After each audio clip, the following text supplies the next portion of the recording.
പക്ഷേ ഈ കഥ സൂപ്പർ ഇൻട്രസ്റ്റിംഗ് ആണ്. പുൽപ്പള്ളി വയനാട്ടിലെ ഒരു ചെറിയ ടൗൺ ആണ്, അതിമനോഹരമായിട്ടുള്ള ടൗൺ, കാടാൽ ചുറ്റപ്പെട്ട് കിടക്കുന്ന ഒരു സൂപ്പർ ടൗൺ. അവിടുത്തെ മനുഷ്യരൊക്കെ അടിപൊളിയാണ്. പണ്ട് ഈ സ്ഥലം കുരുമുളകിന് ഭയങ്കര പേര് കേട്ടതായിരുന്നു. ഈ കുരുമുളക് കാരണം നല്ല പണക്കാരായിരുന്നു പുൽപ്പള്ളിക്കാർ. മെജോറിറ്റി വീടുകളിലും പോയി നോക്കിയാലും മഹീന്ദ്രന്റെ ഒരു ജീപ്പും കാണായിരുന്നു. അത്രയധികം വണ്ടികളാണ് അവിടെ വിറ്റഴിഞ്ഞത്. പുൽപ്പള്ളി ഭാഗത്തേക്ക് പെൺകുട്ടികളെ കെട്ടിച്ചയക്കാൻ അന്ന് ഭയങ്കര ഇൻട്രസ്റ്റ് ആയിരുന്നു മാതാപിതാക്കൾക്ക്. പിന്നെ അവിടെ വലിയൊരു വരൾച്ച വന്നു. ആ വരൾച്ചയിൽ കുരുമുളക് മൊത്തം നശിച്ചുപോയി. ഇനിയാണ് മനോഹരമായിട്ടുള്ള ഒരു കാര്യം നിങ്ങൾ കേൾക്കാൻ പോകണം. ആ വരൾച്ചേന്റെ മൂർധന്യാവസ്ഥയിൽ മഹീന്ദ്ര നേരിട്ട് അവിടെ ഉള്ളവർക്ക് വെള്ളം എത്തിച്ചു കൊടുത്തു എന്നുള്ളതാണ്. അതാണ് യഥാർത്ഥ ബന്ധം. ഞാൻ ഒരു വയനാട്ടുകാരനാണ്. അപ്പൊ ചെറുപ്പം മുതൽ കേൾക്കുന്ന ഒരു കാര്യമാണിത്. ഇത് റെക്കോർഡിക്കലി ഉണ്ടോ എന്നൊന്നും എനിക്ക് അറിയത്തില്ല.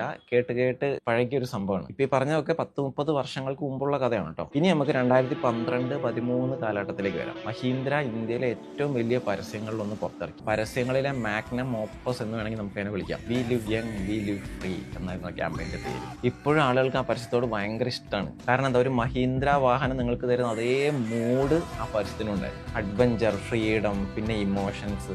ലേ ലഡാക്കിലെ റഗ്ഡ് സർഫസിലും കേരളത്തിലെ വെറ്റ് ലാൻഡ്സിലുമാണ് ഷൂട്ട് ചെയ്തിരിക്കുന്നത്. ആ വെറ്റ് ലാൻഡ് എന്ന് പറയുന്നത് നമ്മുടെ വയനാട്ടിലെ പുൽപ്പള്ളി, ചേകാടിയിലും മേപ്പാടിയിലുമാണ്. അപ്പൊ ഇതാണ് മഹീന്ദ്രയും പുൽപ്പള്ളിയും തമ്മിലുള്ള ബന്ധം. ഈ ബ്രഹ്മാണ്ഡ പരസ്യം ഡയറക്റ്റ് ചെയ്ത് ആരാന്നറിയോ? പ്രകാശ് ശർമ്മ. അദ്ദേഹം ചെയ്തതിൽ എൻ്റെ ഫേവറേറ്റ് 2 കുട്ടികൾ ഫുട്ബോൾ കളിക്കുന്ന ഒരു എയർടെലിന്റെ പരസ്യമുണ്ട്. ഒരു രക്ഷയില്ലാത്ത പരസ്യം.